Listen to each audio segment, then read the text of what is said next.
Alright, who's ready for some crazy playoff predictions? I know I am, and I know you guys are too.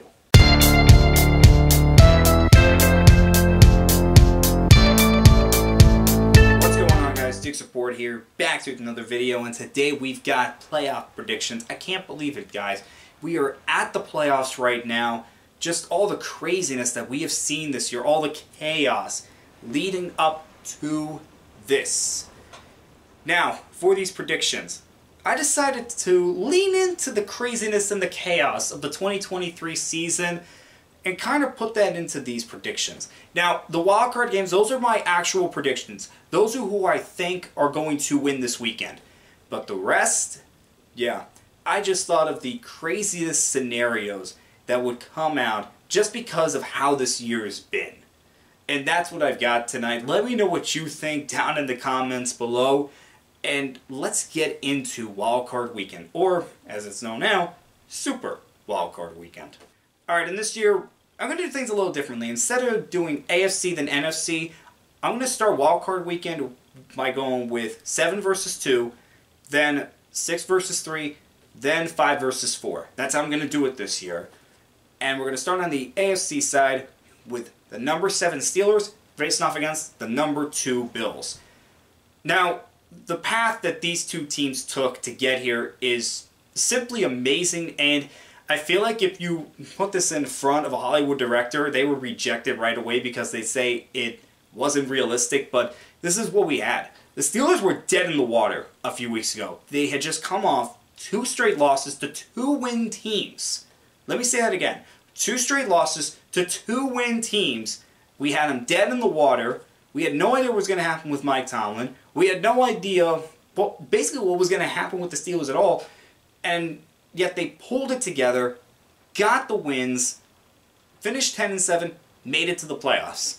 Simply amazing. Now they have a game against the Bills whose journey is just as crazy. A few weeks ago, this team was at 500. We were questioning whether this team could even make the playoffs, and then they just go on a run, they win games, and then they beat the Dolphins the final week of the season to win their division and get 2 guaranteed home playoff games. You can't make this stuff up, can you? Now, as for this game, TJ Watt is injured. He's not playing. That's a big hit to the Steelers' defense that relies a lot on TJ Watt's ability to affect the quarterback, and an underrated aspect of his game is his play in the run. He makes a lot of plays in the run game. So this is a big loss for the Steelers. And the Bills, I think, are going to take advantage of that. Being at home, they get the win. Now let's move to the other side of this. The 7th seed Packers versus the 2nd seed Cowboys. How do the Cowboys continue to face off against the Packers in the playoffs? I have no idea. Now, can they overcome their struggles against them the last few times? I'll talk about that later.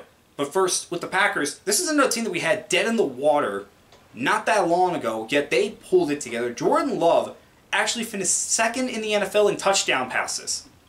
Jordan Love finished 2nd in the NFL in touchdown passes in his first year as a Green Bay Packers starter. They go from Brett Favre to Aaron Rodgers, from Aaron Rodgers to Jordan Love. I don't know how Green Bay keeps doing this. I really don't. But I'm all for it. I love it. And as for the Cowboys, they got the year off strong with a shutout victory over the Giants. Had their struggles just like everyone else. We all know about their problems on the road, but they're at home. They went undefeated at home. That's what's important right now. They are at home. This is in their element.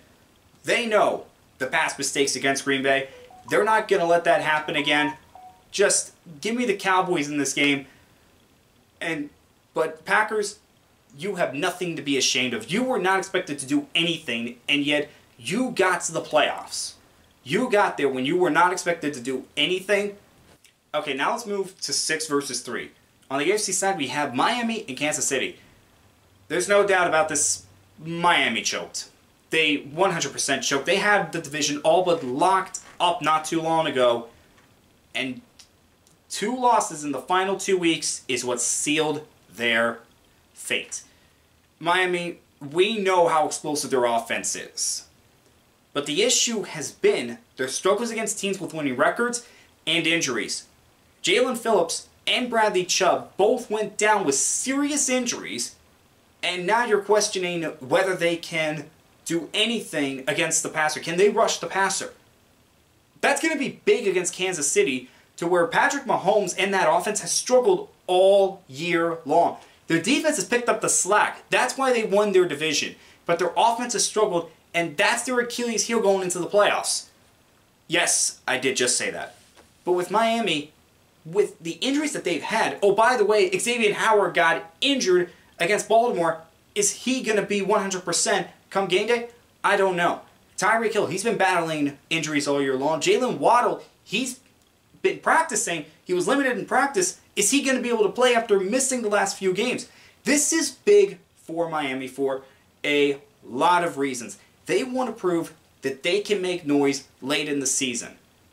They didn't do it this year. Again, they had the division all but locked up, couldn't seal the deal. For Kansas City, they've been in this situation before. They know what they're doing. They know what it takes to win a playoff game. They move on. Now on the NFC side, the Rams and the Lions. Wait a minute.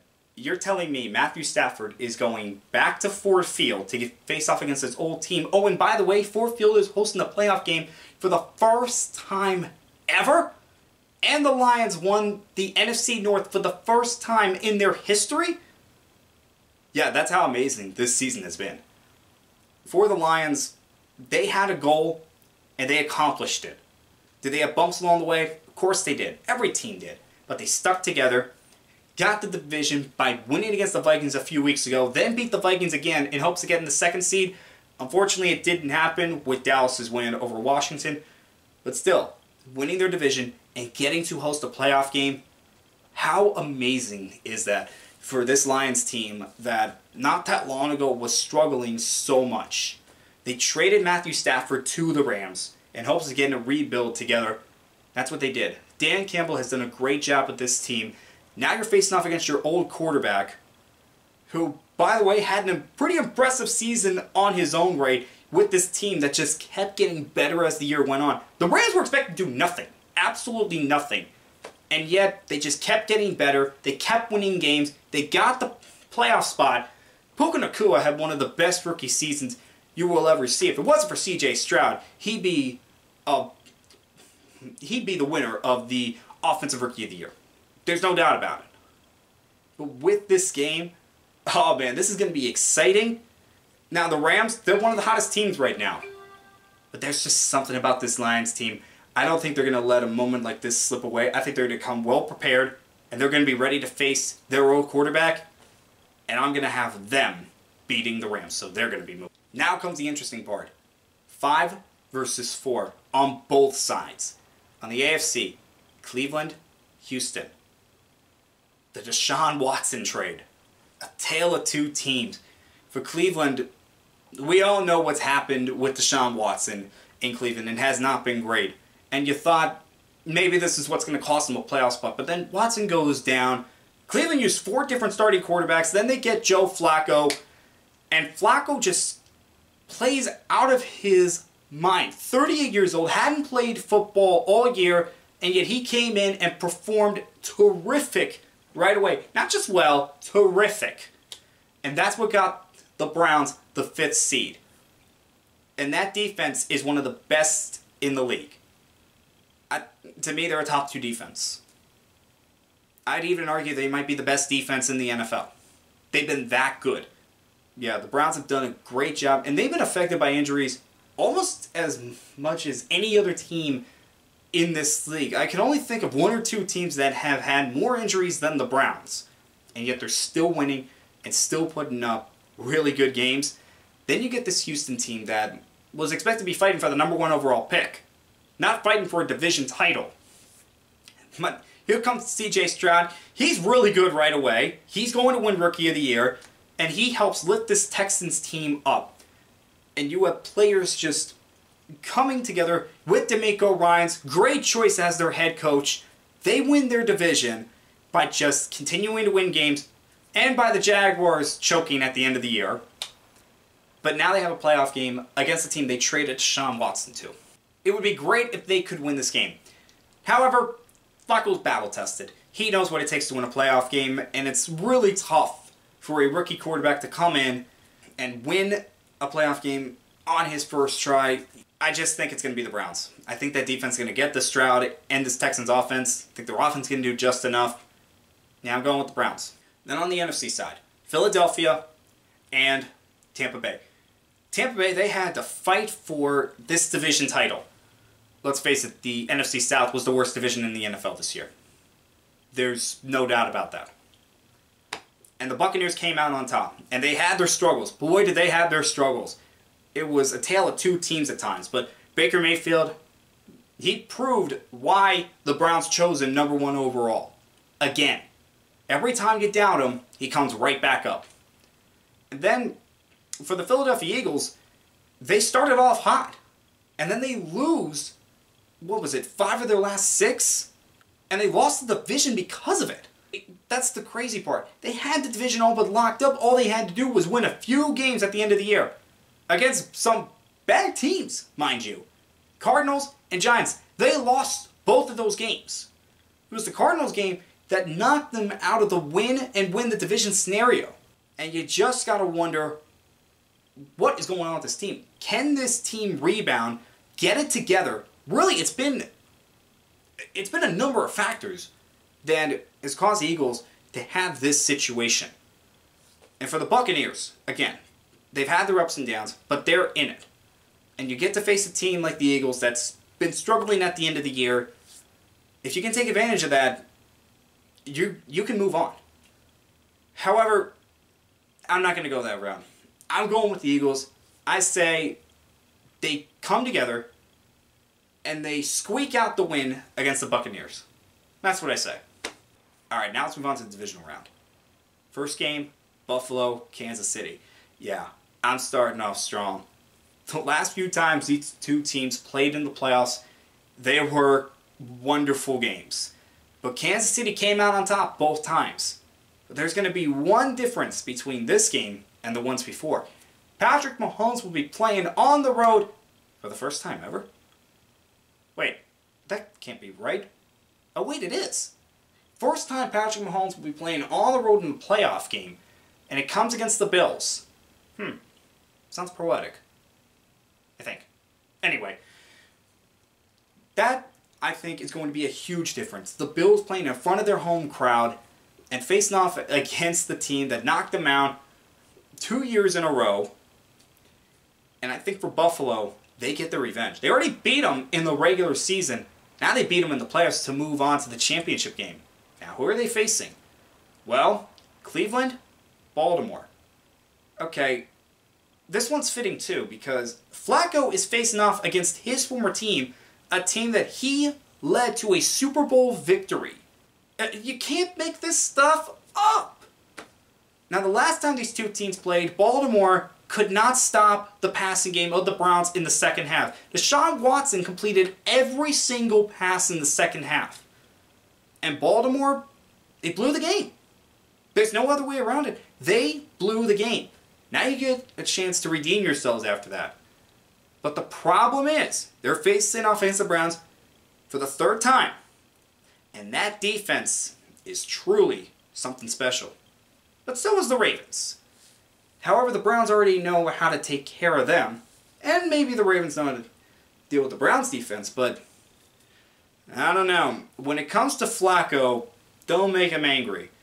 And I don't know how he still feels about being replaced by Lamar in Baltimore. I'm sorry, but this just would make things so chaotic. I'm going with the Browns. And again, it's just because with the way the season has been, with how chaotic it's been, it would just fit this narrative so well. On to the NFC. Let me start with Philadelphia and San Francisco. Now, I've had the AFC's top team go down. What about the NFC? Yes, it's true. San Francisco beat Philadelphia, killed Philadelphia, really, earlier in the season. But maybe with that sneaky win against the Bucks, and with the added motivation of knowing, hey, they're expecting us to get throttled again by this team. Let's not let that happen. Never, ever doubt a team with extra motivation. And again, with how chaotic the season has been, this would not shock me. So, yeah, I say Philadelphia over San Francisco to get to the NFC Championship game, where they face off against the winner of the Cowboys and the Lions. Now, we had this matchup just a few weeks ago, and we all know what happened. We all know what happened. The question of who was eligible, who wasn't on the two-point conversion, and that's what cost the Lions the game. We all know that. And Detroit's going to know that. Wait a minute. Am I going with the Cowboys, who hasn't lost at home all year long, to lose in the divisional round at home to a team they've already beaten in the regular season? Yeah, I am. Lions, Eagles in the NFC Championship game. Yeah, that's how crazy I'm going with these playoff predictions. Again, it fits the narrative of this season. Now, on the AFC side, Cleveland, Buffalo. For Buffalo, this would just fit so nicely for them to come out from being down and out to come back to get to the Super Bowl. How great would that be? Well, it would if I was predicting it, but I'm not. Yeah, I say Cleveland gets to its first Super Bowl ever. Because this team, no matter how many times they've been knocked down, no matter how many times it seems like they're going to fall on their face, they come back and they just come together. And that's what I've got here. Now, who are the Browns facing? Is it going to be the Lions or the Eagles? The Lions. That's right. I've got two teams that have never made it to the Super Bowl facing off against each other. I told you I was going to get crazy with these picks. For the Lions, it just fits the narrative of what their season has been. It seems like every time you knock them down, they're coming back up. Just like the Browns. Just like the Browns. And I just feel like this would be fitting for the 2023-24 season, with how everything has gone, for the two teams fighting for that Super Bowl championship, to be teams that had never gone there before, with crazy seasons on their own right. Now, for the game, this is one of the most interesting storylines that we will ever see for a Super Bowl. A team that has just been decimated by injuries is starting a 38-year-old quarterback that was on the couch to start the season versus a team that was doing a rebuild, had traded their franchise quarterback for a guy that everyone thought was going to be a bridge and played so much better than anyone could have even thought of, had gone to a Super Bowl, not played great, only scored 3 points, versus a guy that was the Super Bowl MVP and then somehow just fell off the edge of a cliff after that. How fitting is this? Just how fitting is this? And who wins? The Lions. I've got the Lions over the Browns in the Super Bowl to win their first Super Bowl ever and their first championship since the 50s. I told you, these were going to get crazy. I didn't lie. Let me know what you think down in the comments below. And as always, I'll see you guys next time.